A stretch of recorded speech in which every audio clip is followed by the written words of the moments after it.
Okay, welcome to the magic of tracking. This is the free class happening. I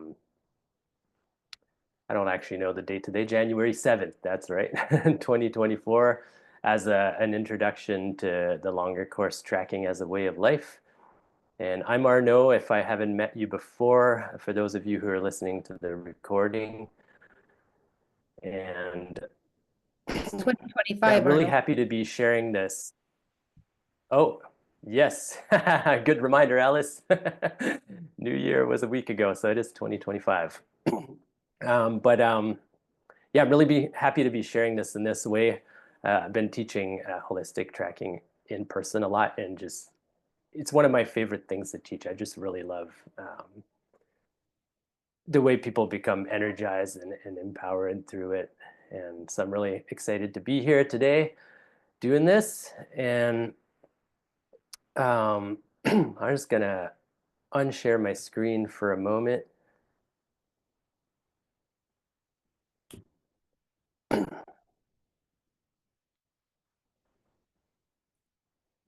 And just start with a couple of just tracking stories from the last few days. It's been snowing here in Mi'kma'ki, Nova Scotia, over the holidays. Now the snow's all gone. It's still pretty cold, but we had some really good snow, and it was really exciting. And I got to track two of my favorite animals, and it just like they really illustrate the way I want to teach tracking here. Um, And one of the first one is the river otter, and just I know that I mentioned wanting to approach tracking in this particular class through the playful and embodied and intuitive approach, and just maybe the otter's playfulness gets a little bit exaggerated, maybe in stories and things like that, but it is really true. It's one of the animals I've spent the most time observing and tracking. I've just had so many otter encounters. And the one I actually want to share is actually from last year, from last winter in the snow. And it must have been about February. And I was out I just moved to town here in Bridgewater, Nova Scotia, but I was living on the other side of the province, quite more rural area, and we had some land. And I spent some really good time getting to know the animals that live there, and I really had some really nice encounters. And this particular day, the otter had gone through, and it had come out of the what I called the moose meadow, and away from the main river, which was the beginning of a small meandering river, and it had started to go up the creek, and it was just like as soon as I saw the tracks, I came upon the otter's tracks, and I was just like, oh, hello, old friend. And I just started after the otter into the woods, and it would just go and, into the creek and swimming and then out and over some branches. And then it would, just came out at one particular spot and just started rolling and doing the otter thing, and it's just so fun. And lots of the slides in the snow, they just do this kind of like lope, lope, lope, slide thing. And it's just like, I want to do that. And I just literally couldn't stop myself. 44 years old, starting to lope on all my 4 feet like that and sliding right beside the otter. I'm just like, I want to do that too. And yeah, I just came back in the house like this, like so alive. And went over to my wife and son, and I was like, guess what I found? Like that's track of the otter. And I had to bring them, and they came with me, and we were running and loping and sliding after the otter, just going in and out, and went across our trail and then down into the other wetland, and until it went off and beyond the land that we have access to. And that was just so much fun. And then the other story the other day is this little mink that was coming through. I'd actually been tracking this muskrat that was following these ditches around the wetland and coming in and out, and then left the muskrat. And there's this area I've always wanted to check out around a place called the French Basin near in the town of Annapolis Royal. And there's this kind of area of thicket, and it opens onto a big kind of wide part of the river just beyond this basin that has a lot of muskrats and ducks and different things.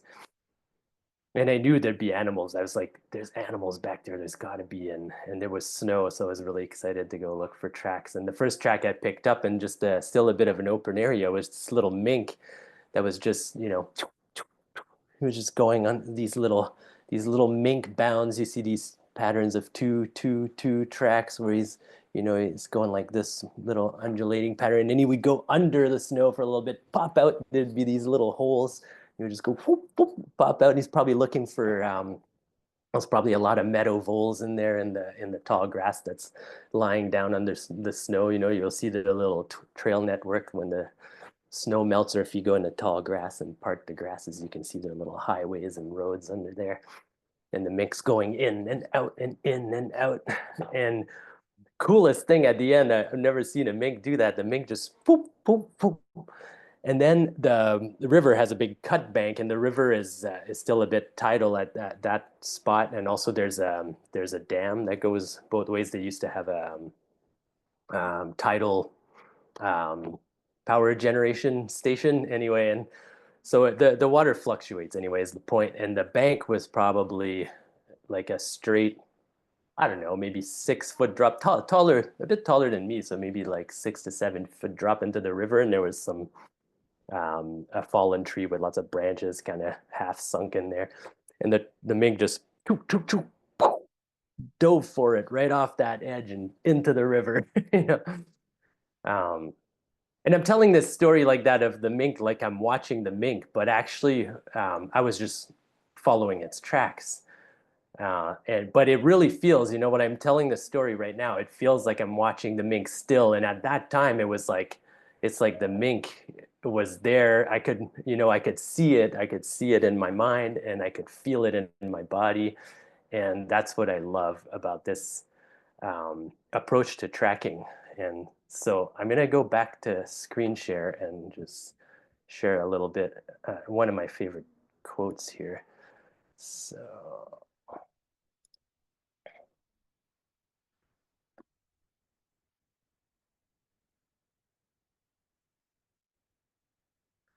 tracking is like dancing because the body is happy and the hunting will be good.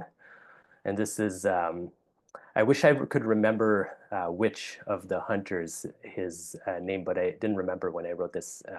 So one of the San Bushman hunters in this amazing movie called The Great Dance, A Hunter's Story by the Foster brothers. And some of you might know Craig Foster 20 some years later. This is over 20 years old, this film that he made. And he's now really well known for a film called My Octopus Teacher, which I also highly recommend. Took all this tracking underwater, and it's really amazing.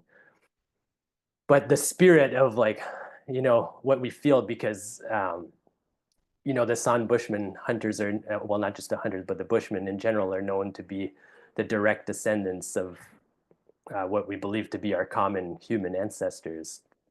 So it's just really amazing, and I really recommend finding that movie and watching it if you haven't seen it.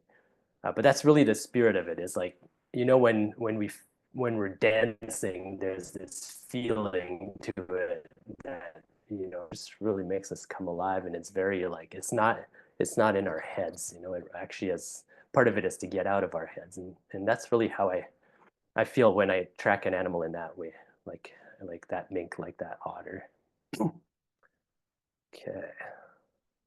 And so this is the same otter, but it's not the same day, this photo here. But you can kind of, if you really feel into this, you can see these lopes and slides and how it kind of came up out of this. This is the East Moose River that ran behind our old place. And so otter came out, in the snow, and went up and did its rolling otter thing, and then came back down, sliding into the river, just like really, to me, the river otter is really like embodies the spirit of the playful, embodied aspect of tracking. I mean, I guess it's just a really good animal teacher to learn from, to really feel what that feels like.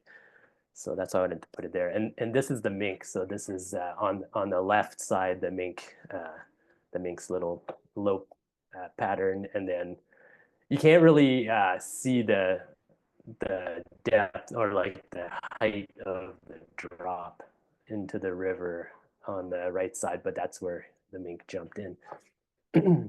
And yeah, it just really impressed me. I'd never seen a mink do that, so it was really cool. So I thought I'd bring those two in to the class here. And now it's a quote from my mentor. No, yes, mentors. So, really giving gratitude here as I share this slide here to my teacher and mentor, Jon Young, and everything he's brought to tracking, but also to just deep nature connection, mentoring, culture repair, like just really reaching people all over the world, including myself, over his many, many years of dedication to this vision. And his teacher, Tom Brown Jr., who also, impacted thousands and thousands of people by continuing the teachings of his teacher, grandfather, Stalking Wolf. And this is a quote here from Stalking Wolf. That tracking is the doorway to awareness, and awareness is the doorway to spirit. And I actually remember reading that in one of Tom's books over like 25 years ago and just being like, wow, yeah, like, yeah, and 25 years later, I'm still just like scratching the surface of understanding what that means. But that is also something that really illustrates what I want to share. um, Tracking, we're going to be tracking, here we get to have a little practice of what, that might look like in this free class. And then in the 9-week class to go deeper and do this weekly for a couple months. And as we dive in with the animals out on the land and seeing, how that actually permeates all aspects of our lives. And that's really one of the things that I'm really passionate about in tracking and learning tracking and teaching tracking. And that I just love to share that with people and see, be part of people's experiences with that. So the elders of tracking has been also shared under other names. Originally, John was calling these the 6 arts of tracking, which you'll see what the questions are, but they're essentially the same question as in journalism, because both of those, tracking and journalism, are storytelling. Right? And now there's 8. And the elders of tracking, that name I really love, because each of the elders, there's the 6 questions: who, what, where, when, why, how, plus 2 others, which are the imitation and the inner tracking. And through each of those lenses, there's so much to learn. And there's these questions, and they're elders because they're asking us the questions, but it's like, we're asking ourselves these questions, but there's lineage and just a lot of deep knowledge and connection behind each of these questions and ways to ask these questions. And they're each a lens to look through and to look, and that can really pull us deeper into any of the mysteries we're exploring, including, not just out there on the land tracking animals, but everywhere. And holistic tracking, by the way, is not just about following the footprints of animals, or even the sign, like, scat and animal trails and beds and lays and dens and those kind of things. But even when we're out there, there's like so much more to it. It's like asking us to use all of our senses, and our sense of smell, and listening to the bird language, and what the birds are saying, what the different things, and always paying attention to the weather in a really attentive way, because the movement of the animals is all related to the weather and the wind and all those things. So there's something really magical that happens when we open our senses in that way, which is really one of the things that makes it holistic, aside from also the way that it becomes, that's why the name of the longer course tracking as a way of life, because it really starts to become the way that we think and move about life, this way of paying attention and this way of questioning and learning and constantly digging deeper. All right, so the first elder is sort of the obvious and often something that people think of when they think of tracking, which is the question who. And what I'm going to do here is just kind of graze through these fairly quickly. This is an intro to what they are, and in the longer class, we're going to go and go through these. Like we're going to spend 1 week on each of the elders, plus the first week setting up the core routines, sort of the core routines for holistic tracking, which are the same as the core routines of deep nature connection.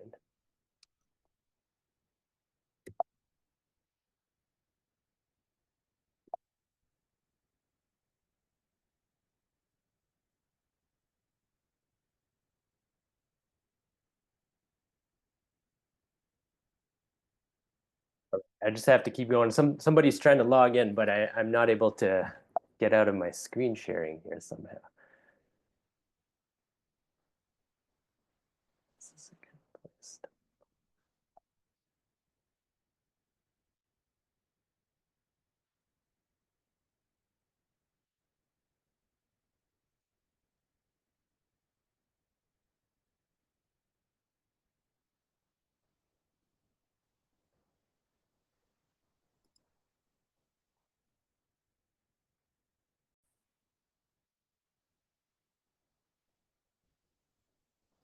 All right, sorry for the little delay. We're back. So the question who, the art of identification.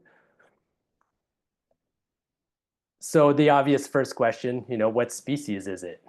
Or even before that, you could be asking, what groupings of animals it is, Well, really broadly, is it a bird? Is it a mammal? And then canine, feline, what family is it? And then you can start getting into differentiating species. And it basically gets more and more intricate as we go, where, again, start asking questions like, is it male or female? Or is it what's the age of the animal? Is it an adult? Is it a juvenile? Is it old? You can even start thinking of health. Does it have an injury? Would be kind of an obvious way to think about that. Like, is there something abnormal about the way it's walking or about its track? And we're not just looking at single footprints here. I show a footprint here, but that, there's clues to identification in the way an animal moves, like what we call the gait. And there's also, this could be applied to, you find a scat, or you find a bed, or you find, feeding signs on vegetation, stuff like that, and things like scrapes and different things like that. There's some sign that's like really hard to figure out just by looking at, like there's a whole other context as well to identifying who made what track and sign. But tracks are a good place to start.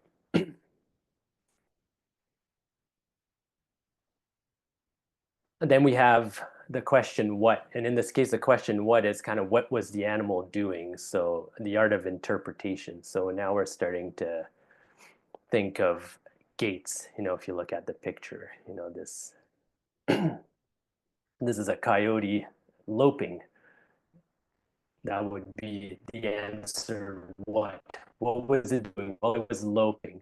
And then we can go deeper with that question, but behavior, later we'll get into the question why, which will be like related to the ecology, but here, why was it loping, and then the context of that, just by the picture might be tricky to see, but you can see it's not a super fast lope.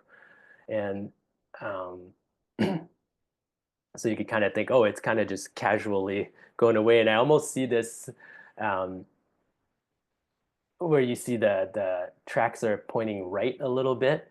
And so I can almost imagine the coyote looking over his shoulder, So those are the kind of things interpreting the gaits.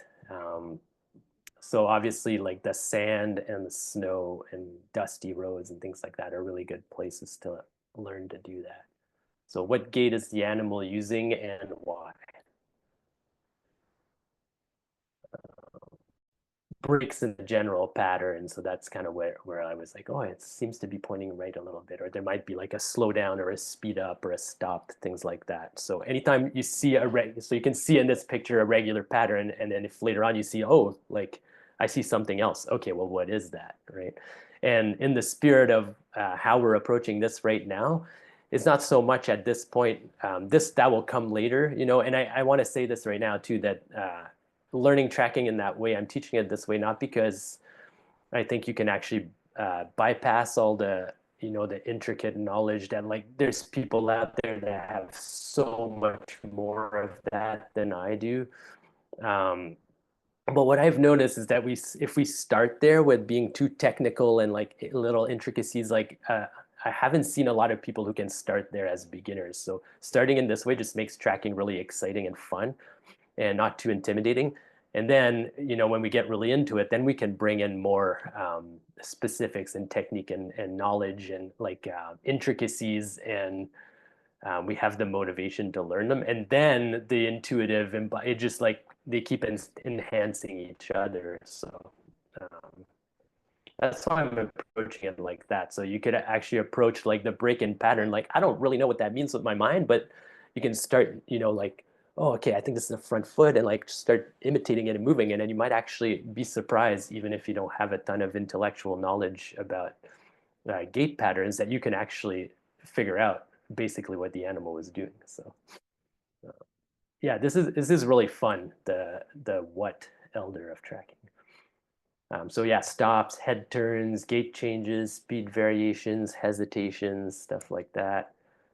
And then more advanced, and we won't get into that in this class, but there's the pressure release studies, basically like how the foot interacts with the substrate, the soil or the snow, and like how the different intricacies of pressure and where the pressure went for the animal to move in a certain way.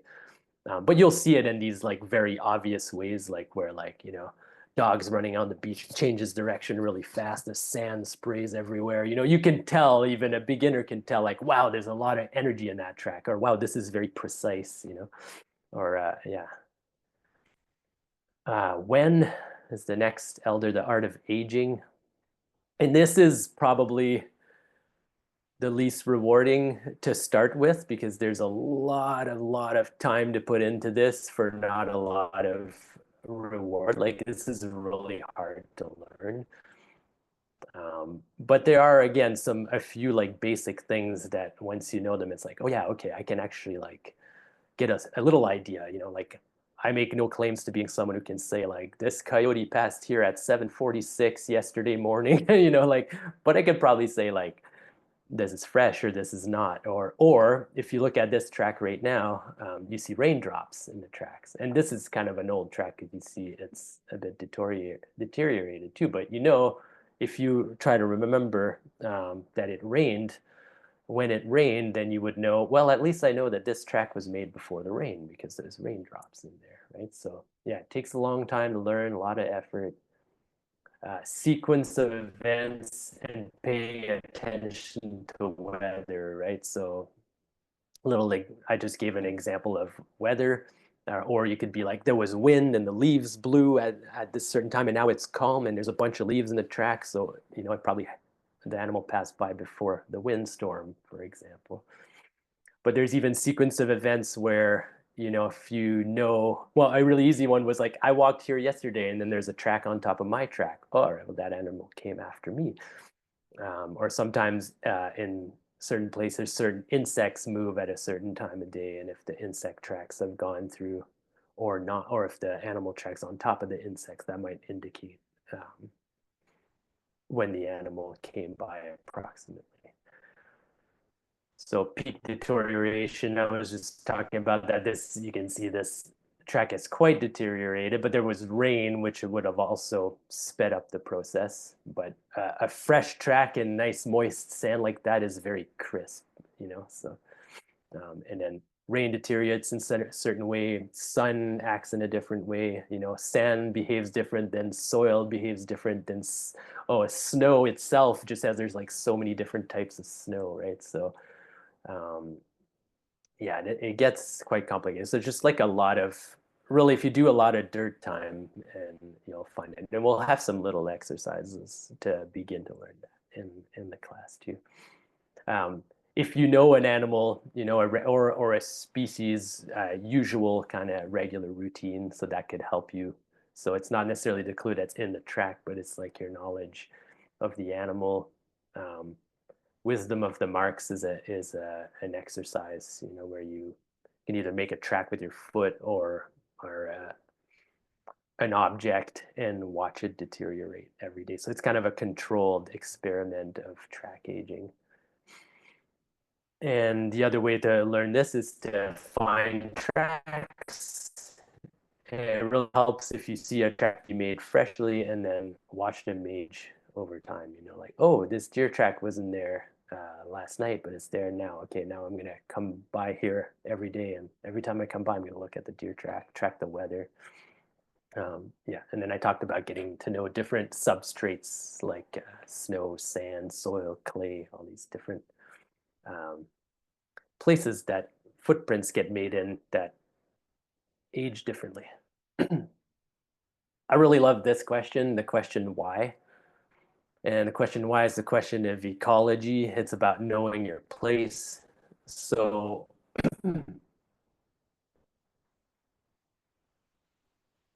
it's really like to make these kind of deductions. Sometimes like really experienced trackers, they will make these deductions from a track, and people might be like, wow, like, is this like magic, or is it just are they just making this up?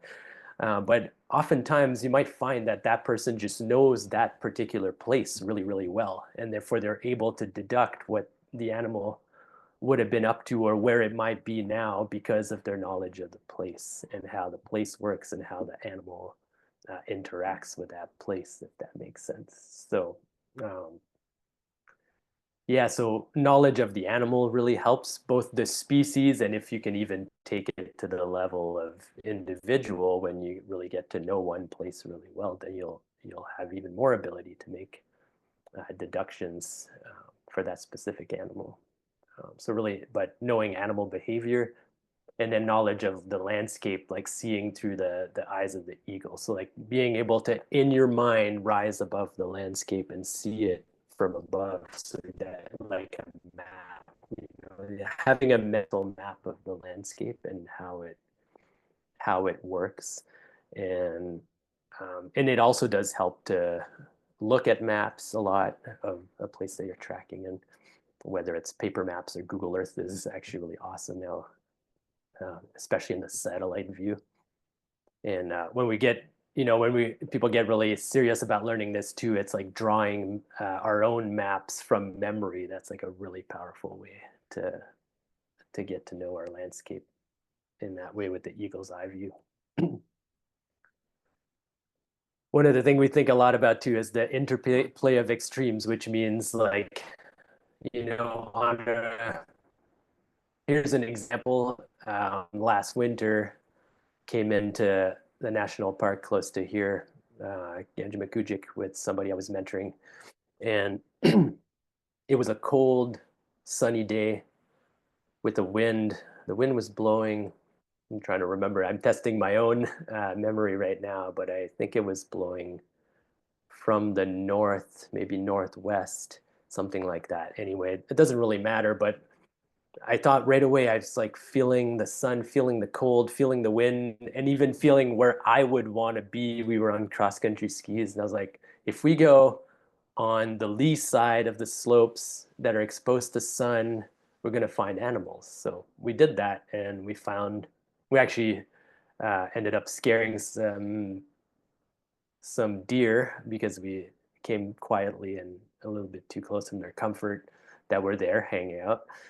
And then we found a lot of coyote tracks, which ended up the trail that we were on all day. So this is the kind of thing, right? When it's a rainstorm, where are they going to be to look for the dry places? really windy days, they're looking for wind shelter. Cold day, they're looking from the warm, sunny spots, that kind of thing. Larders and lacks, so like where's their food, where's there not food? So what are these animals eating? And so where is that food?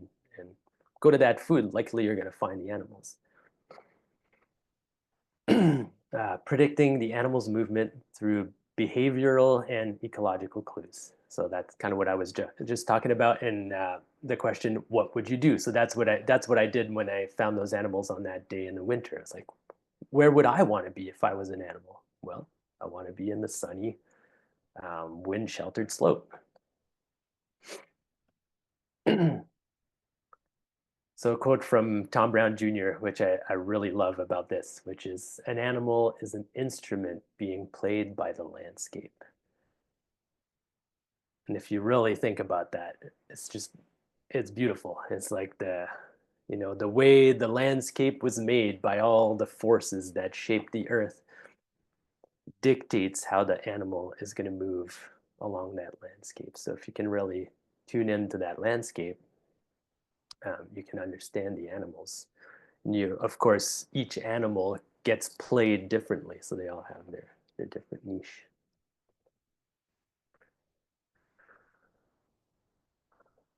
Right. Were elders, the art of trailing. So this could be thought of as, this is another quote from Tom Brown Jr., which he has at the beginning of his first book, The Tracker. And it's a very long quote, but essentially, that when you pick up the end of the animal trail, you pick up an animal trail, you pick up the end of a string, and at the end of that string, there's a being that's moving, and it's dropping clues, about its life along the way, and the more you follow it, the more you get to know that animal. And he says, until it becomes like it like a close friend, right? It's like you stay on the trail of an animal for a long time. If you have a chance to go out in the snow or the sand or somewhere where you can follow an animal for a really long time, all day or even like a few hours, the more you follow it, the closer you get, and the more you start to get a feel. And yeah, so you're really getting to know it, even if you don't find the animal. And plain and simple, where's the next track? So in some cases, it's like a little bit harder. If I look at my picture here, these two wolf tracks on the beach. Well, right now, where's the next track is easy, but once the wolf stepped off the beach and went into the forest, it's a little bit trickier. So where's the next track? Um, and then you can also be asking, this is just right now, I'm getting to know an otter that's up at, what I call my sit spot, where I go here 5 minutes away, the little park that has a duck pond. And I've been tracking this otter, and I'm asking that question: where does it rest during the day? So where's the bed, the den, the lay, or nest of the animal? That could be a where question. And earlier in the why in ecology, I was talking about this attuning to the individual. So, but when you do this, when you pick up the end of a string and follow animals for a long time, you attune to that individual, and at the same time, you're attuning to that species. You're kind of gathering. You're like absorbing coyote, or you're absorbing raccoon, or weasel, whatever, as you track them. And that helps you next time you track that same animal. Another thing I really love is, of course, hunting and trapping is an application of tracking, and it's where it comes from. Our ancient ancestors didn't just track to hunt and trap; they also tracked. They had to know how to track to stay safe from big predators like lions and things like that. But for sure, when tracking, you were dependent. If you're dependent on tracking for providing food, you will really work hard at it and become good at it. But I love also tracking, hunting and trapping with cameras, and this is something that we'll use as an exercise too. The trapping is with trail cameras, but I used to be quite resistant to trail cameras because I kind of viewed them as we're just like spying on the animals with technology.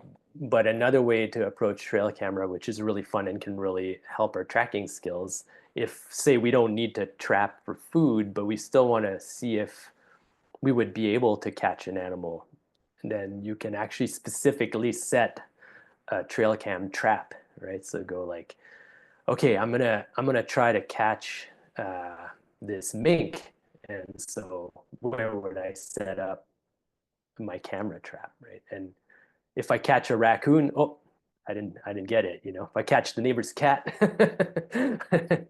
but no mink, then I have to track harder, right? And try to figure it out. Um, with trailing, this was a teaching from Tom Brown and Stalking Wolf. When you're practicing trailing, find every track, because that will really teach us a lot. And then when it really matters, say you really needed to hunt for food, or if you're tracking for search and rescue, and you really need to find this missing person or something like that, then when it really matters, is use everything you got. It's like, use the tracks, your knowledge of the animal, use your intuition, use your mental map, everything. I'm not saying that you're tuning out all that stuff when you're finding every track and practicing, but basically finding every track, if it really matters and you need to find the animal or the person, it's kind of too slow. Like, you need to be able to move faster, is what that's really saying. But the practice of finding every track when you have time for it will make us be able to do that better. All right, this is one that I really like, is the question how, which is the question of empathy and feeling what the animals feel. Um, yeah, so how does it feel to be this animal? How does it feel in general to be the marten, or the weasel, or the coyote, the bobcat? They all have different feels, but how, so you can see, seeing the world through their eyes, experiencing the world as they would. I really like, even when I'm following or looking at track, to like get down on the eye level of that animal and seeing what they were seeing at that level. That tells me a lot. um, and also, how was the animal feeling at that time? Could we tell? you know I haven't myself pushed it to the extreme that I could look at a track and be like, the animal was feeling a certain way. That's something that master trackers like Tom Brown could do or can do. um, and any of us could do that if we really put in the time. But sometimes you just get these feelings, like maybe it was feeling like this, or maybe you sort of kind of like make a deduction. If you have a lot, like a full trail, you might, it kind of links with that how, not the how, the what. What was it doing? Oh, it was loping. Well, was it loping because it was excited, or was it starting to speed up because it was a bit scared? So that kind of thing. How was the animal feeling? Yeah, and that's very connected to the context that the tracker sign was made in. This is a great question too. And so if you know about bird language is part of tracking, um, and we're not specifically going to have a module on bird language in this case, but it's always part of it, listening to the birds, were they, and because the birds will alarm at certain animals, or become silent in certain cases, or and if one same animal, same species, is just walking through, or if it's hunting, the birds will react differently to that kind of thing. So you can think, when you look at that track, like, well, what do you imagine the bird language? How were the birds reacting at the time where the track was made? And that's connected to what we call the concentric rings. So everything has a ripple effect. Like when we throw a stone in a pond, it ripples, and that affects the fish and the creatures that are in the water. But that's true out out of the water as well.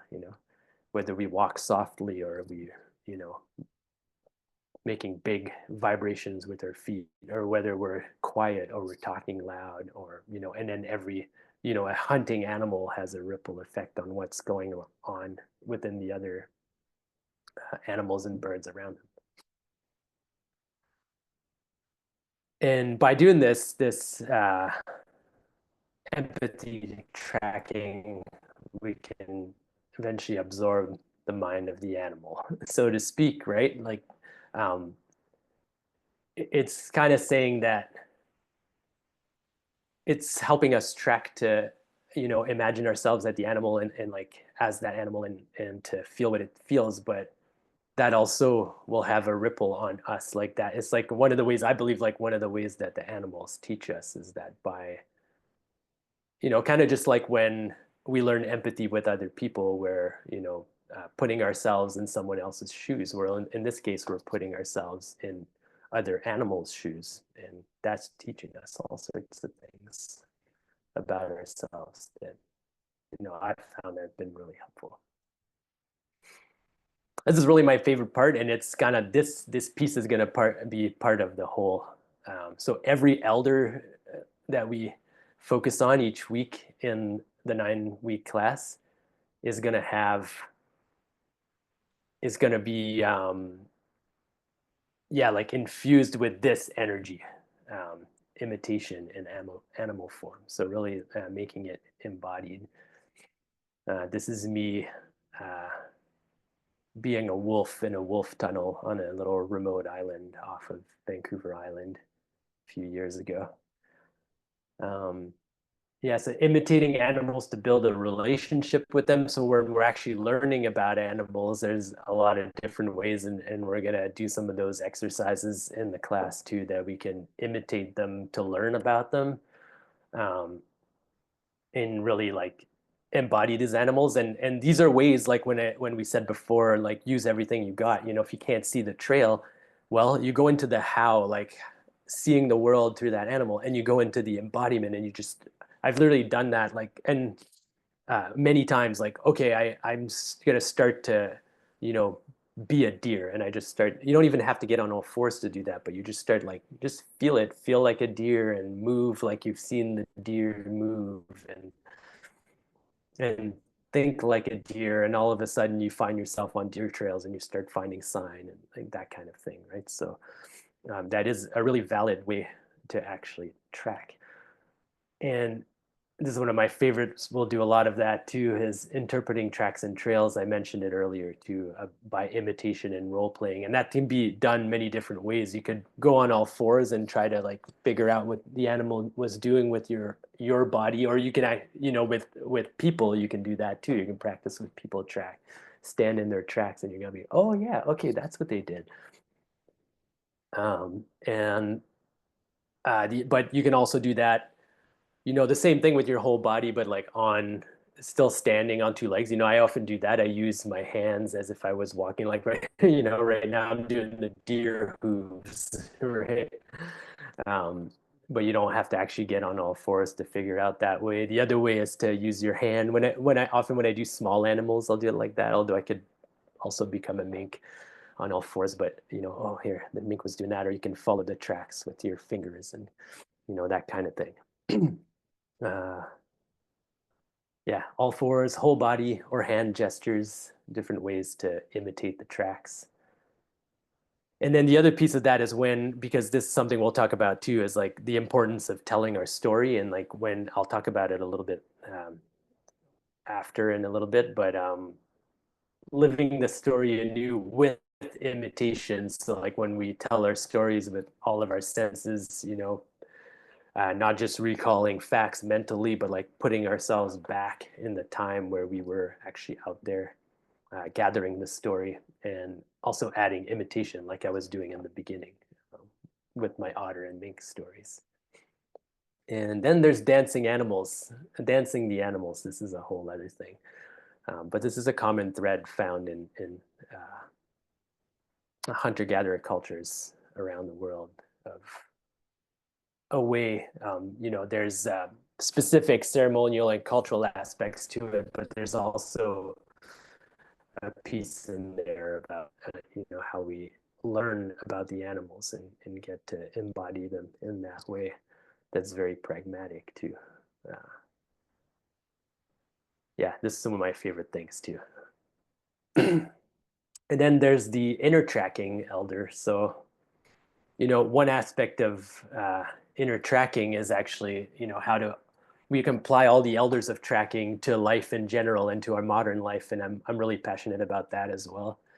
Um, this is one aspect of inner tracking. The other aspect is actually like listening to the internal clues that are telling us about what's going on um, with an animal that we're tracking, or it helps us figure out the bird language sometimes, or it comes, there's physical clues, and then there's these feelings because we have empathy. That's like, I'm not trying to be woo woo or new age here, but like there's it's totally, and there's a lot of science behind it. It's not my forte to explain all the science behind these things, but it is out there. But everybody's experienced feeling what other people feel, especially the people we're close to, right? Like they feel sad, we feel sad. They feel happy, it transfers to us, like that kind of thing, right? Um, and that happens with the animals too. So we might, and we can actually feel that even when we're following the tracks, and that'll be part of our clues. But one of the things we need to do is purify our inner landscape for clear communication with nature. And this is part of some of the, in the class, we'll have our first session focused on core routines of nature connection and, uh, how to be together as people to support nature connection and, telling the story, that kind of stuff. But these routines are also part of this, like, quieting our minds, that kind of thing. And discerning what's mine and what's not, and which I find to be really helpful um, in my interactions with people as well. But we can get these clues about, I'm tracking an animal and things feel kind of light, and all of a sudden I feel tension or something, and all of a sudden, maybe um, I realized that that animal was actually being hunted, or something like that. You might get these kind of clues, but it's like, oh, I'm feeling anxious, but like, oh, it's actually because of something that happened to me earlier, and I'm like still thinking about something I need to do and whatever. So like, we have to figure out what's I have to figure out what's mine and what's not, so I can actually use this as information while tracking. Yeah, and it might come as feelings, as sensations, those kind of things. So what that means is that we're opening all our senses outwards, like our eyes, our ears, our nose, um, and everything, right? And we're also like using our whole body, like proprioception, right? We're using that to help understand what's going on with the trail. And then we're also tuning into what's going on inside of us as we're going. And that's also connected to what we call body radar. So we'll get more into that in a little bit. And it's also connected to this trusting of impressions, right? Um, One way that it comes to me a lot is what I've come to call the flash. And it's like I'll just get, and this picture is very special. It's a little muskrat from quite a few years ago, where I saw, and as soon as I saw these tracks, and was like, people didn't really talk about muskrats in that particular place, and even people that lived there for a long time have been like, oh, I never seen a muskrat. I've lived here for a long, long time, whatever. And muskrats happen to be very similar. There's some details, but the back foot of a muskrat and the front foot of a raccoon can be the exactly same size. They have the same number of fingers, but there's a little bit of differences. Like the muskrat's a little bit more pointier, and if you look close, there's a bit of a edge because they have really stiff hairs. And then, of course, their front foot is different, and they walk differently. But this wasn't very clear, and it was surrounded by a whole bunch of raccoon tracks. by a pond. But as soon as I saw these tracks in my mind, I heard muskrat. And then as my mind sort of got in the way, I started to turn them into raccoon tracks. Nah, it must just be raccoon tracks because there's like a lot of raccoons. But it took my mentor Jon Young to be like, text me a picture, and as soon as he saw it, he was like, dude, that's a muskrat. You know, and that was a whole thing about like, wow, trusting my impression, my intuition. So this muskrat actually taught me a lot um, about trusting these things. The thing with these impressions, these intuitions, is um, before I can actually prove it physically, I can't say this is how it is because I don't actually know. But I do, which is kind of weird, right? Um, so that is why we always have to go and like try to find the clues that can confirm for us physically. And that really helps. And then we can trust it more and more and more and more. But until I can, see the physical clues and be satisfied I can prove it that way, I'll just hold it as a question. Like, I have a feeling this is it. I wonder if that's what happened or if that's who that is or whatever it is. Right? And they come in many forms, um, thoughts, especially out of a thoughtless mind, not a thought from a string of thoughts, but like I had no thought in my mind. I was fully in my senses, and all of a sudden, poof, it's like I hear this word. I've had it where I was running really quiet minded, and then I heard otters. And then I turned towards the water, it was salt water, and I heard splash, splash, splash, and there was three otters, that kind of thing. Or you might see an image, or you might, just get a feeling, a really strong feeling, right? Um, and they're totally a valid piece of information among all the other pieces of information. And constant calibration is key to using it effectively, like I was saying, like constantly going and checking ourselves. And it helps to have a grateful, quiet mind, just being in gratitude for life, the animals, and just being in a good place, basically. And then sacred questions, we'll get into that a little bit more. It'll be part of the exercise, but sacred just really meaning connected to everything. And there's a couple of different forms of that. But in this case, just referring to the questions that we just like really want to know the answer to. And we really go and exhaust all the means of finding out in the field, finding out in our field guides, even researching on the internet, whatever. And then at one point we just got to let it go. But at some point when we're wandering around, oftentimes the answer comes to us. And we don't necessarily know that when it's going to come and how it's going to come. And sometimes we don't even know that it came because we weren't tracking our questions. So journaling can help with that. And fox walking, owl eyes, body radar, those are all just different ways to move quietly, slowly through the landscape. And yeah, just really just following our curiosity and our pulls. So the 8 elders of tracking are a wheel of questions. For those of you who know the 8 shields model, so these slides now, these next few slides are Jon Young's slides. And yeah, so this is putting the 8 elders of tracking on the wheel. So just, who, what, when, why, where, how, and the inner tracking and the imitation. And we're doing that, as we're tracking, and it's in preparation for whether, maybe we're going to journal or map and living the story anew, or whether we're just telling the story to someone that's going to, we call it, catch it for us. Because telling these stories in that way, and then when, the people who really want to go deeper with tracking, there's ways to do that too, and that often involve journaling and mapping. It's like almost like we freeze these stories in time, and we never forget them once we go through that process with them. And in the last, decades, a couple of decades, I think Jon Young has had a lot of connection with a particular group of San Bushmen in the Kalahari Desert in Africa. And what I was just talking about really connects to these three strands of Bushman culture that Dave taught to him.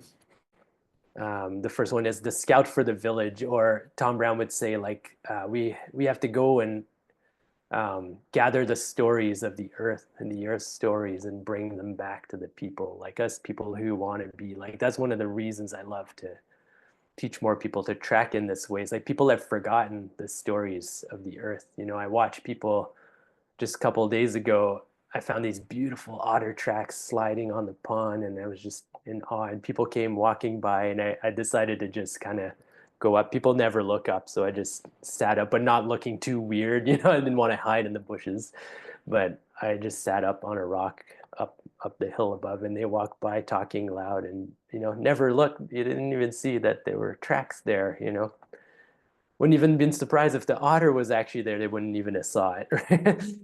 Right? And it's not like a jab at people or anything like that, but we've just forgotten these things. And it's really important to have people to bring the stories of the earth back to the people, because people have forgotten these stories. And the way I see it is, this is really a reason why humans aren't really taking care of the earth anymore, is because we don't know the earth, right? And if we knew the animals live in a particular place and we had connection to them, we wouldn't want to, cut down the forest, or whatever it is. We would think twice about some of the things that are done. Living the story anew is the other one. So I was just talking about that. So it's just as important than having the actual experience to tell the story, and tell the story in this way that I've described earlier on. That sometimes actually things come to me while I'm telling the story that I hadn't even thought of when I was actually in the story. Like pieces of the puzzle come together, and then they have their healing dance, which is part of what they do to, basically stay really connected human beings. So that is pointing to, like, we need to. It's pointing to this like embodiment, but it's also pointing to healing practices, so we can be more whole. Um, so here, well, if I go back to the elders of tracking wheel, there was these two arrows in the middle that are really important. That is illustrating that the experience and the mentoring. Going to have experience, coming back and having the mentoring, and that's how these classes are structured, right?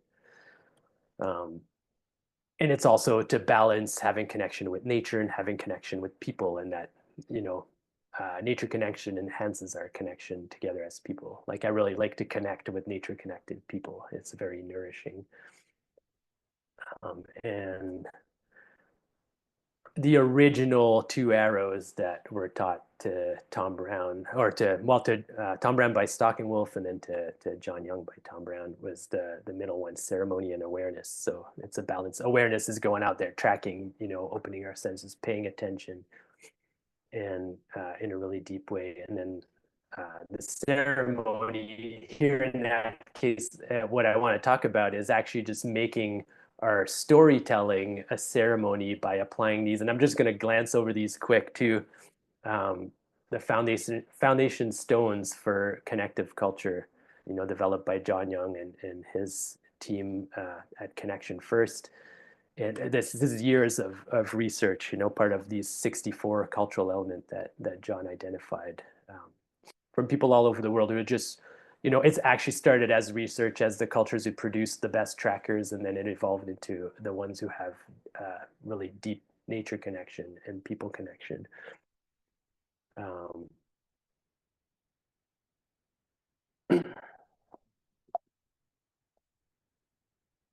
and yeah, these are, welcoming. So being authentically welcoming when we're together as people. And these are how, we're wanting to be with each other in these classes, and kind of what you want to look for the people you want to bring your stories to, your tracking stories, these really like connective moments you have in nature. Wiping off the road dust is just kind of like getting away, like the stories, like how we got here, or maybe when I was trying to log into this Zoom call, I had problems, where I get that out of the way, right? And then just be really heard about it. sharing gratitude. We shared some gratitude at the beginning of the call before starting the recording. It just brings us into that a particular mind state that is both like this gratitude mind state, but also for sharing specific gratitudes around our different connections to the natural world and people, and it brings those connections to the conversation, listening really deeply, like we would listen when we're out in the woods tracking. We listen to each other in that deep, attentive way.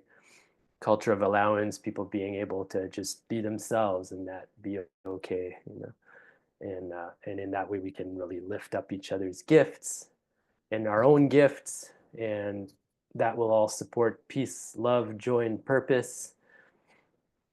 And we can mentor from our curiosity and inner vision, from that same intuition that we use when tracking. Like if curiosity arise, like, oh, I'm really curious about this, as somebody sharing their stories, like that's, it's for us, but it's probably for them too. And then there's this facilitation as a cultural element. That's a modern thing where we do need a little bit of facilitation sometimes as modern people, because we didn't necessarily grow up in a culture that operates that way.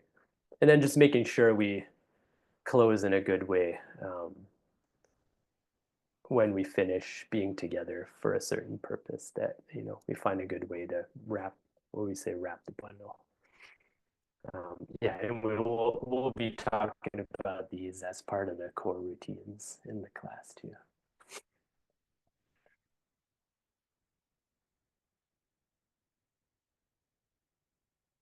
Yep.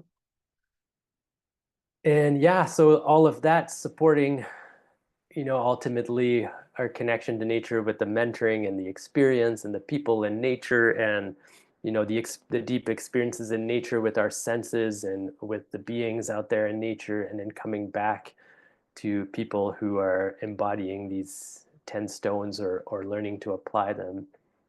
And over time, as that cycle keeps repeating itself, these attributes show up that are really one of the things we're going for with this, is to have the happiness of a child, this kind of unconditional happiness, this vitality and energy. This imitation of the animal really brings that out, that unconditional listening that we just mentioned, and that leads to the ability to be good mentors, and having empathy and a sense of connection to other people and all the beings of nature. And all that can really help us, feel a sense like, and want to be helpful and see the things and the ways that we can be helpful, both in everyday life and by, bringing our gifts to the world, feeling fully alive and just like grateful for life, a sense of gratitude for life. And the with all that inside ourselves, we can actually grow this increased capacity for love, real unconditional love. And that can also lead to the ability to forgive. And all of that is highly enhanced by cultivating the quiet mind, and tracking and bird language and awareness is a really good way to do that. And we're coming to the end here, and we're going to get off the computer for a little bit. And I think I've gone a bit longer than I planned, but that's all right. Giving you lots here. For those of you who are listening and this is new, that's a lot of stuff. So don't worry about remembering it all, but you can go back on it. These 5 sacred questions, these 5, to me, it's like connective questions, these questions that connect. It's like they connect everything back to the whole. And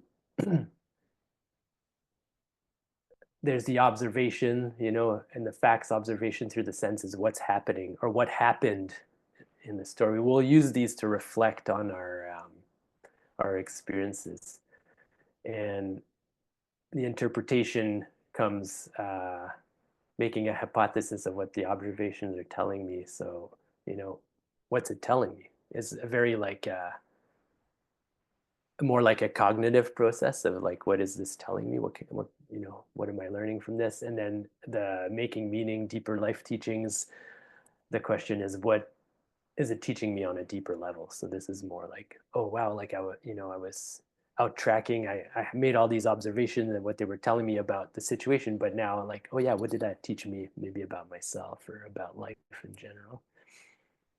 And then we go into a question that I've come to feel brings this self-healing aspect, which is how's it helping me? And the last one brings it all into service, because ultimately we want to be in service to life, and the future generations, not just of human, but all beings. So how's it helping me help others? And teaching tracking, so we're doing here, all a part of tracking is teaching tracking. So even when you're a beginner, take your friends out and teach them what you know, because it actually is quite natural for us people. We were sort of designed for it. And it does actually take more than one human lifetime to really learn tracking. So that's why it's so important to preserve lineage, honor ancestors, keep this alive, so that it doesn't get lost. And to me, recovering our original instructions, our blueprint as human beings before we constructed this whole built world. What are we essentially as human beings? What are we here for on this earth? Um, is our duty to the future generations, because from that place I believe we take better care of the earth and better care of each other. So, and this picture is my son was about 4 months old. We're looking at squirrel sign. So, you know, kids can learn tracking from the time they're babies.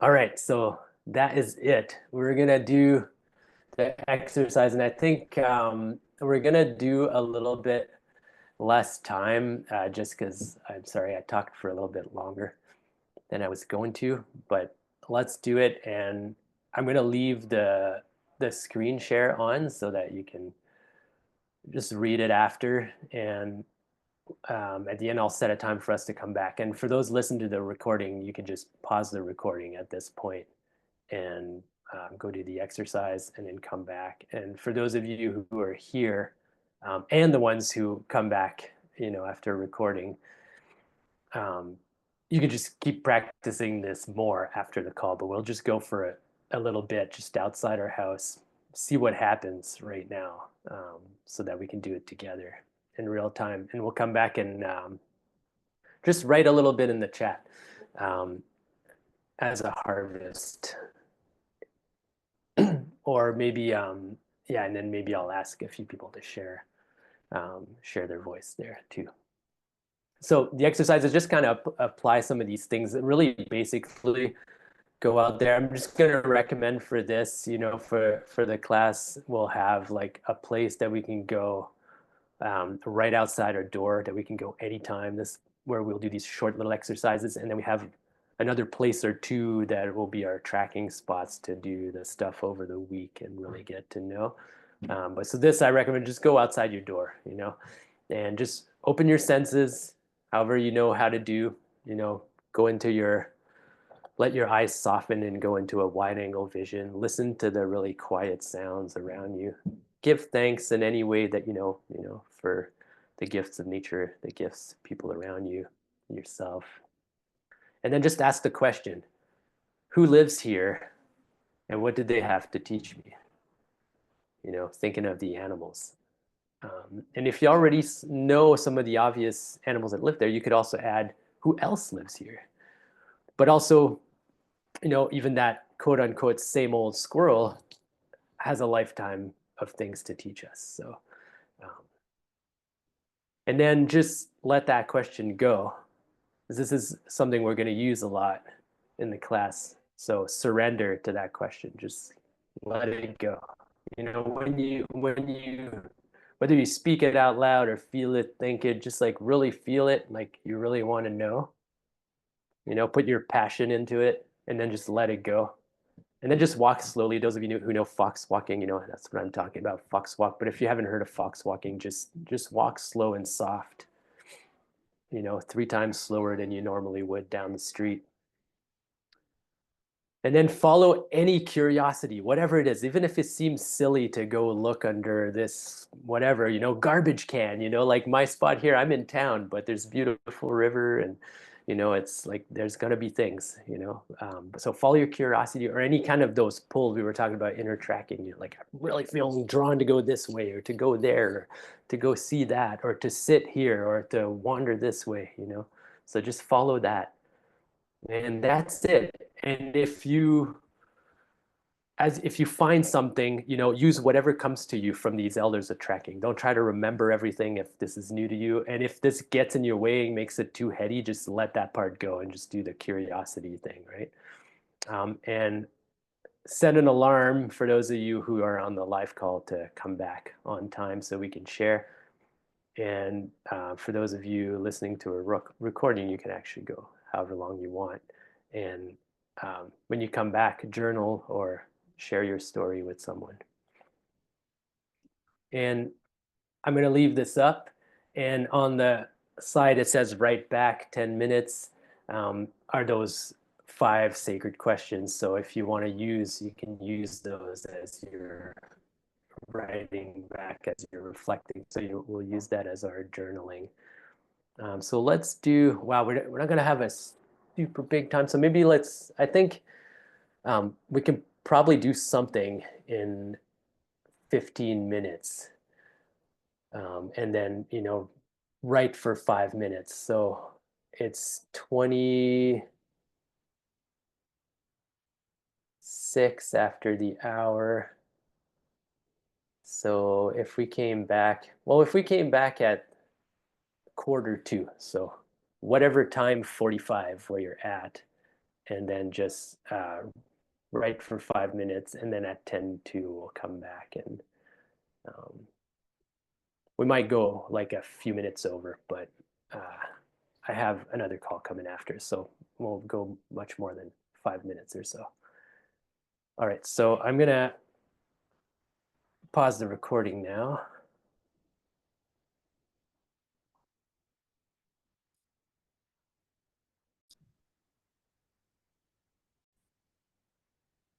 All right, we're back. And if you're listening to the recording, you get to hear a few stories from people that were here live. And for those of you who are here right now, whichever one of you feels like you want to share a little bit, it was quite a short time. I ended up, the benefit of doing it with the recording is you'll have a little bit more time before you can come back. We were ideally going to go for half an hour. You can go for more.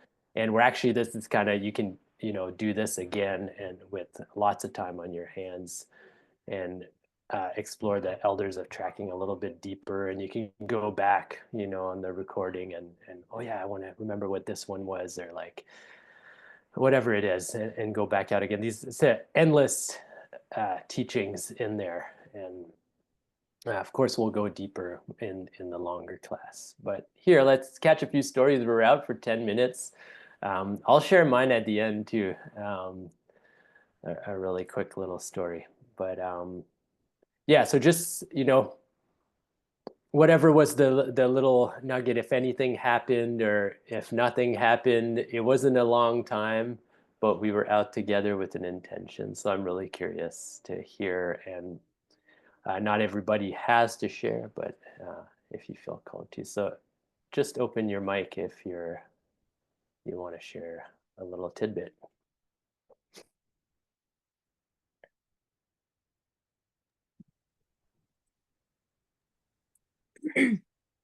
I'd be glad. I'd be glad to share a little bit. But it's super hard because, yeah, it was quick and now it's whatever.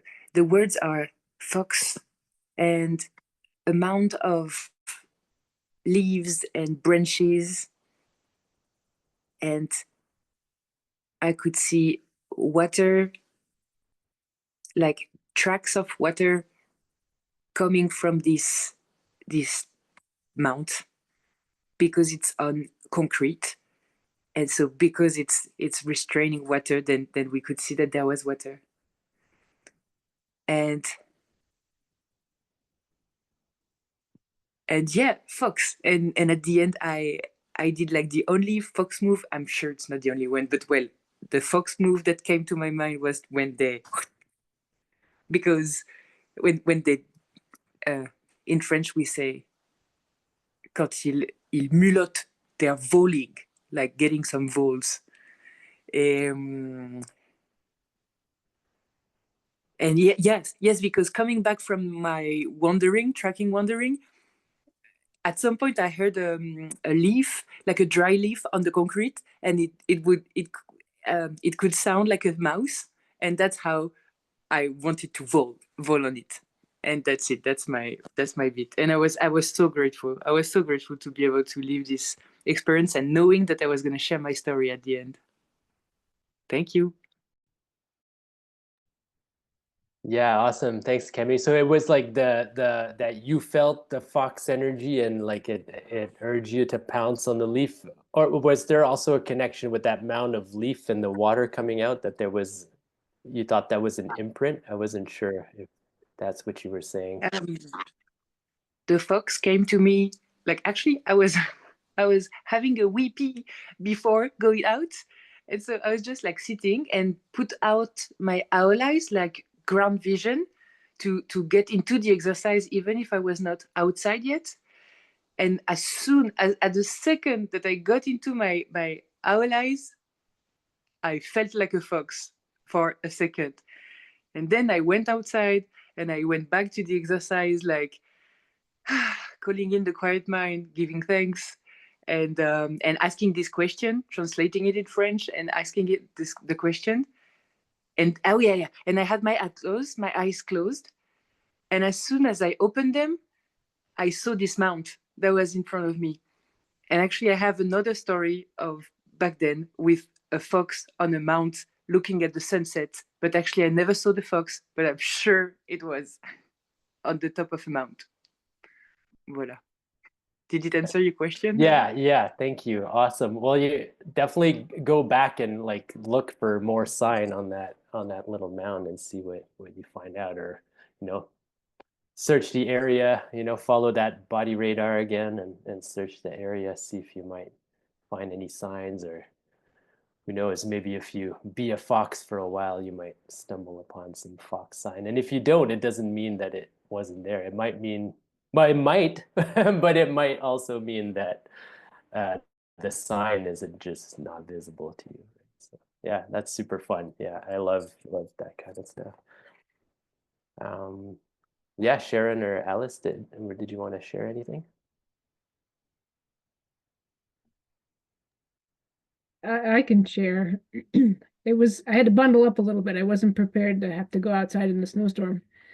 But by the time I got bundled up, it was not snowing anymore. And I was able to go down. I mentioned at the beginning of this call that I saw some deer. So I went down to see where the deer were. And there was a pretty good grouping of deer. And I could see in the tracks a couple of things. One, that it had stopped snowing by the time I went outside, as I mentioned, but it was snowing hard when I was out when I saw them earlier. So it was fun to be able to get a sense of the age of the tracks because I could tell that it wasn't super fresh, but it was not that old either because it was snowing so hard. I didn't know I'd see any tracks because it was snowing so hard. I thought, well, I'll just see dust, just the powder. But I could see where the deer were, and I could see some of them were younger, and so I could see them, and I could feel them, jumping and playing a little bit like some of the young ones will do. And I saw the other things, just trying to follow where they went. We didn't have too much time, but oftentimes there's a lot of small shrubs around that I would imagine that would be difficult to get through, especially if you were a buck and had some big antlers on. But I saw some tracks going off into the shrub, and so I bent down to look in there, and I thought, oh wow, if you were small, it would be it looks just like a little trail to go through. And looking in there further, I saw some disturbed leaves and all that I could just imagine that they may have been sitting under the trees there, protected from the storm, and so I could imagine all of them. There was probably 8 or so. So there was a big area that was pretty disturbed. So imagining that they might have been in there trying to protect from the bigger part of the storm. And then going down the trail a little further, there was a lot of areas that were scratched up, and the leaves, the oak, it's all scrub oak, so they dug up all the way down the ground, and we had a mast year for acorns this year, so I could imagine that they were hungry and it was cold, so they were just digging in there, and I could just imagine them digging, and there's all this leaves that were disrupted, and I'd seen some of that before, and I assumed it was the turkeys. We have a lot of wild turkeys around too, but no, it was all these deer trying to get some of those acorns that were still under the ground there. So it'd been fun to kind of follow around and see what else they were doing. And my alarm rang, and I had to come back up to the house. But so it was fun to watch that whole group of mostly does and yearlings. There weren't any bucks in that group. I don't think. There was a big group, and I didn't see any horns when I was out there. Usually the bucks off by themselves or with just maybe one other young one. But just imagine that group of women and girls and moving around and trying to find some things to eat and staying warm and enjoying this beautiful day today. Oh, wow, that's awesome. All that in like 10 minutes. That seems like you were out there for 3 hours. That's amazing. I mean, yeah, that's something Tom Brown Jr. would say a lot. It was, it's not the quantity of time, it's the quality of your awareness. Like the story really illustrates that. And that's really cool about the deer. The last snow, we found the same thing in an area where there was oak, that the deer were digging everywhere. And then finally, I actually found an acorn that they Yeah. kind of partly ate. So yeah, I guess that's really good under the snow, right? Getting those little bits of protein. Why they didn't eat it earlier? Maybe they had other things. Maybe they were saving it for the snowy times. But yeah, yeah, awesome. And how old did you figure the tracks that you looked at and were thinking about the age? Like, what was We your had to been, best guess? well, we've been on this call now for 2 hours. Yeah, So, and part of it is I saw a group of deer out there earlier. So I'm thinking by the snow and that they could still see them, but not very clearly. Um, Probably 2 to 3 hours old. yeah, But that was cool. kind of fun to even think about that and try and put all those pieces together to Yeah, recognize how old they might be based on one seeing them. So I had a data point, but also knowing what the weather conditions were and how the snow was coming down. So. yeah, right on. That's awesome. That's great. Thank you, Sharon. And Alice, did you want to share a little story? Um, I was just, as I sort of did a sense meditation outside my door, I heard a bird noise where I don't go very often, back where under the trees at the back, where there's a playground and a bunch of wood chips and fir needles and all this kind of detritus, and there's lots and lots of little holes back there, like little animal or bird digging for insects, I guess. And I mean, I see squirrels digging for things around, like in gardens, and I see flickers, and robins will do it too, so starlings. So it's hard to tell who made them, but they're like just kind of round, shallow depressions, like where they not very deep. And sometimes I think the flicker might stab kind of deeper, but also a squirrel, I don't know if they would be digging for something that they buried or something that they want to eat, like an insect. But yeah, none of them were very deep. So it would seem more like something that would be just trying to get an insect.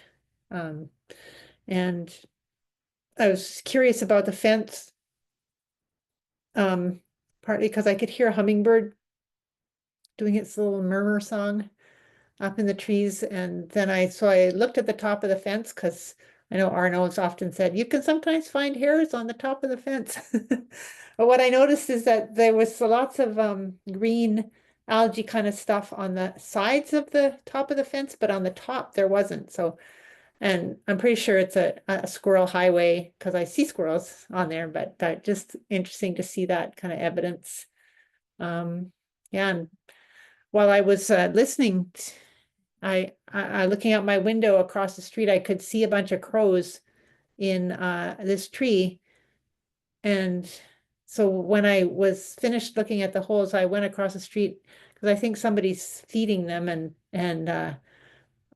but I couldn't see what they were eating. But I'm gonna keep working on that puzzle because I think if I go out there at the right time, I think somebody must be throwing food down from the apartment building that's across from that tree. So I'm gonna work on that little puzzle some more. Yeah, that was my time.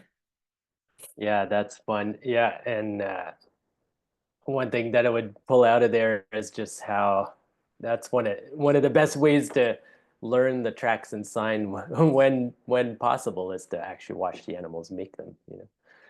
And all of a sudden, oh yeah, okay, the moss. But then when you see that again, you'll be like, oh yeah, how wide is it? Oh yeah, oh, a squirrel highway, or is it something else? Or yeah, so those things are really cool, especially those more like, you know, generic, so to speak, kind of signs, right?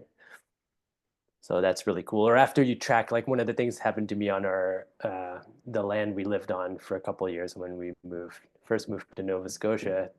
There was these two bobcats that I tracked along. Just tracking the bobcats so much in the snow, and eventually I could see bobcat trails. And now I go other places and I go like, oh, I'm pretty sure this is a bobcat trail, and they're like pretty subtle trails, but because I've been on them so much now, I can pick them up when there's no snow, right? Um, yeah, so really cool stuff happens like that. And as you can see, you know, you don't need to be out there like weeks upon end in the deep wilderness. Like you can really learn this. Like you can learn and continue to deepen even living in town. You know, I live in town right now, and I've been following some really cool mysteries, and there's always something to learn. And so my little story was really cool. I was like, I hope that's enough time. You know, even myself, I was like, whoa, like half an hour is not a lot, but like 15 minutes is even less. And I went out there, I quiet my mind, I got into my senses, I did my Thanksgiving, and then I asked the question, let it go. And then all of a sudden I got this panic moment like, oh my God, I forgot to turn off the recording. So I ran back inside, and that's, of course I didn't. I had stopped the recording and it was all good. And I went back outside, and that was funny because I went to the river, but then when I came back outside, I got the pull. I was like, actually, I'm going this way. And it was just across the parking lot here. There's a little strip of trees, and there's a little creek that runs, you know, the creek runs down actually from the pond that I like to go to, but it goes under the streets and then culverts and comes under between the neighbors' houses. And I was pulled there, and there's this maple tree that I love. In the fall, it was just like the most beautiful colors, this sugar maple. And that's where I wanted to go, is right in the parking lot. So I went, and then I was like, oh, what's gonna happen? And then I see this wide trail in the frozen leaves that's just a little depressed like this. I'm like, and it goes down, and it's one at the creek where it's open. It goes into a culvert there with a big metal grate, and there's these, you know, they've stacked rocks. Like there's a little like rock embankment, human made, to keep it in a channel, right? And this trail goes right there, and I'm like, and then it goes across a broken fence to the neighboring parking lot. And like, is that a people trail? But I'm like, I don't know. People don't. Why would they walk there all that much? And I was like, okay. And over there, it went towards like a big shed, and then out in the open. And I don't know what it does after that. And I didn't want to snoop around the neighbors too much. But I went to the creek, and sure enough, I looked down the creek, and there's all these otter scats. I was like, oh, because I've been tracking this otter. I don't know if the same, it could be, but not necessarily the same otter I've been tracking up at the pond. But there's an otter I see quite often at the river, going along the edge and eating crabs because it's a tidal part of the river. Um, so I'm pretty sure it's that otter, but whether it's the same otter up at the pond, I don't know. But that was really cool because I have a lot of questions about the otters here right now, and just like, wow, 10 minutes, and this weird like turn of events where I was pulled back into the house, and I first I was like, maybe just let it go. I was like, no, I need to go, and that's what actually changed me to go to this other's place. And then I found this otter trail and all these scats, and the trail is an otter trail because there's like a whole bunch of scats there, and they have fish scales in them and stuff. So yeah, so that was really fun. Yeah, and just to wrap it up here, thank you for being here for this time, and yeah, thank you for those of you listening to the recording. And really, to sum it all up, it's just like go back, learn from these elders of tracking. You can go back and review that, and if you really feel like you want to go deeper, definitely join this 9-week journey. It's going to be really fun. We're going to go deep with one of the elders each week and do some exercises. And yeah, I think it's just going to be really fun. I'm really excited for it. There's lots of information on the website there. Tracking as a way of life on my website, connectionpathways.com. And just with this, like, it's just play, like that's the best part of tracking it. You can almost go out there and like play tracker, and like really cool stuff is going to happen, because what I think that does is that it keeps us, I know it does that for me. Like it keeps my head from getting in the way and saying like, well, I'm actually not that good at it. And so nothing cool is going to happen, or I'm not, not going to find anything, or especially when there's no snow or sand and you're sign tracking. And this is where this, like, if you really lean into this, give thanks, quiet your mind, ask a question, follow your curiosity, and it feels like wandering. You're just wandering, but it's sort of these wanders take you to these really cool things that have something to teach you, and you can actually like focus what you're looking for through these questions, and it's really cool. And just try it over and over. And if you really, even if you're like kind of in disbelief of it, journal the questions you're asking and journal the things you find, and see what happens if there starts to be any correlations. Yeah, and I think that's all I would say for now about this. And I'm going to wrap it up here by sharing just speaking the last 2 quotes. Yeah, actually, before I do that, is there any quick questions like, yeah, about the longer class, or about, mostly about that. If you guys have any questions about that, I would answer them right now. That might be beneficial to anyone who's listening to the recording, and then I'll wrap us up so that we don't go too far over. I have a question about your story, but maybe after you wrap up. I get asked Okay, that. so yeah, well, actually, go ahead, ask the question. I'm just really curious, what does it mean when there's a lot of otter scat in one spot? Like in my experience, that's been where there's a den, but it's Can just be. one experience. Yeah, it can be one place where it can be where they come out of the water. So like I see that a lot. That's probably the most common, like where they come out of the water somewhere, whether they're going, like you're where you are, it's a lot of otters that live in the seawater. So they like always have to get to fresh water to rinse off and stuff. But if it's a lake or whatever, they always come out for some reason or other. They do have to roll to take care of their fur and stuff, dry off and all that. So those So it might spots, just be the somewhere rolls. where they habitually come out of the water and then they. Yeah, in a den, like a resting den, but then there would be some kind of den around, like they don't dig a burrow, but they use like under roots or something. Often they'll even go under a dock or a shed or something like that if it's in the right spot. And if it's like an actual natal den, like when they're having babies, then they won't have scats there because they don't want it discovered. So yeah, good question about otters. Otters are amazing. I love tracking river otters. So fun. All right, well, I will wrap us up here. And I have a question. one more question. Okay, go for it. Yeah, I'm wondering about the proportion of theory and practice in the 9-week course, like on 2 hours of call. How much is that? Good question. Yeah, like I would say this free call went a little bit more in the theory. I just really wanted to give a thorough intro, and I may have just like slightly underestimated how long it would take. But generally, the exercise we're gonna do for half an hour. So like it's 2 hours, and half an hour of that will be out, or sometimes it might be more. It depends on which, because some of the things won't have that much theory.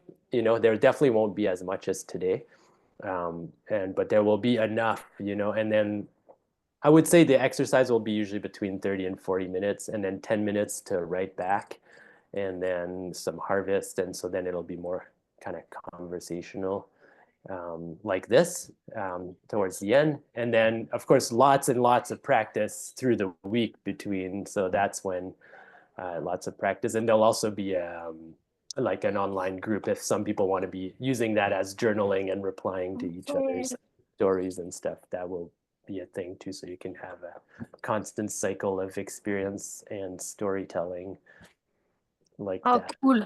I didn't know about the online where we can post our story online, like a Yeah, dedicated. so there'll be that too. Yeah. Super cool. Thank you. Yeah, you're welcome. All right, well, I will leave us on these two quotes that really are the essence of tracking, from Grandfather Stalking Wolf and from the Bushman Hunter, that you can hear speak in that beautiful movie called The Great Dance. And I will let us go on that so they can sit with us as we go back and do whatever it is that we're doing next, and as we're going off on our next tracking adventures. So tracking is the doorway to awareness, and awareness is the doorway to spirit. And tracking is like dancing, because your body is